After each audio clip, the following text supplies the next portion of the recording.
কোণে দেখা আলো সিরিয়ালের আজকের পর্বে আমরা দেখতে পাবো বনলতার মা বনলতাকে বলে যে তুই যেভাবেই হোক লাজুকে ওর স্বামী সুদেবকে ডেকে বাড়ি থেকে তাড়ানোর ব্যবস্থা কর, কারণ ও থাকলে তোর সংসারটা একদমই শেষ হয়ে যাবে।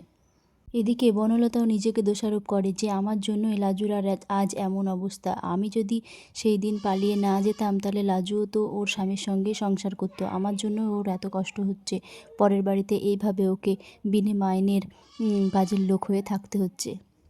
লাজু কি সত্যি অনুভবকে ভালোবেসে ফেলেছে নাকি আমার মনের ভুল, জানি নে। ঠিক আছে ওর মা, তারপর বনলতা তার মাকে বলে যে ঠিক আছে আমি চেষ্টা করব, দেখি কতদূর কী করতে পারি। এই বলে বনলতা চলে আসে। তারপরে সুদেবকে একটা রেস্টুরেন্টে ফোন করে ডাকে এবং বলে যে তুমি লাজুকে কবে ওখান থেকে নিয়ে যাবে। তখন সুদেব বলে দেখো আমি কি করে নিয়ে যাব, তুমি তো আমার মা বাবাকে চেনো, তুমি তো জানো টিচার দিদিমণি আমি কিভাবে নিয়ে যাব লাজুকে। তখন বনলতা বলে তোমার এই একই কথা আমি বারবার শুনতে চাই না। লাজু তোমার সাথে সংসার করার জন্য কাঁদে, জানো, তুমি যেভাবে হোক লাজুকে এখান থেকে নিয়ে যাও। তখন সুদেব বলে কেন, তুমি তো ওই বাড়িতে থাকো, তাহলে লাজুর কিসের অসুবিধে, তুমি তো ওকে দেখাশোনা করতে পারবে। হ্যাঁ তবে ওই তোমার স্বামী ওকে একটু বকাঝকা করে, কিন্তু মানুষটা মন্দ না, ভালোই। তারপরে বনলতা বলে দেখো ও পরের বাড়িতে কতদিন এইভাবে থাকবে, তুমি ওকে নিয়ে যাও তোমার সংসারে। দেখো এখনও উচ্চ মাধ্যমিক দিল, এরপরে ও কলেজে ভর্তি হবে, তারপরে কলেজে গিয়ে ওর কত বন্ধু বান্ধব হবে, ছেলে বন্ধু মেয়ে বন্ধু, তারপরে তাদের সঙ্গে মেলামেশা হবে, সবাই একসঙ্গে কলেজে, জানো তো ঘাত ধরাধরি করে চলে, একে অপরের বাড়িতে যায়, খাওয়া দাওয়া করে, এমনকি রাত্রে থেকেও যায়। এইসব কথা শুনে সুদেব ঘাবড়ে যায়, কেন ছেলে কেন, মেয়ে বন্ধু হতে পারে। তখন বনলতা বলে শহরে এসব চলে না, ছেলে বন্ধু মেয়ে বন্ধু সবই হয়।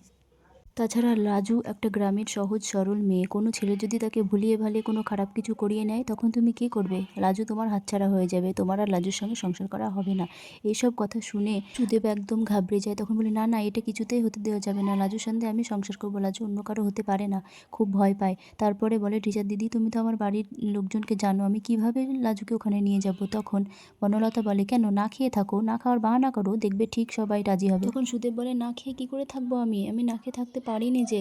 তখন বনলতা বলে তুমি এত বোকা কেন, দরকার হলে তোমাকে কাউকে খাবার দিতে বলো, লুকিয়ে কেউ খাবার দেবে, তোমাকে একটু বুদ্ধি খাটাতে হবে, একটু কষ্ট সহ্য করতে হবে বউকে কাছে পাওয়ার জন্য। তো বন্ধুরা তোমাদের কি মনে হয় সুদেব কি করবে, কিভাবে তার বাবা মাকে রাজি করাবে লাজুকে গ্রামের বাড়িতে ফেরানোর জন্য? ভালো লাগলে ভিডিওটি লাইক করে দেবেন এবং পরবর্তী ভিডিও দেখার জন্য চ্যানেলটিকে সাবস্ক্রাইব করবেন।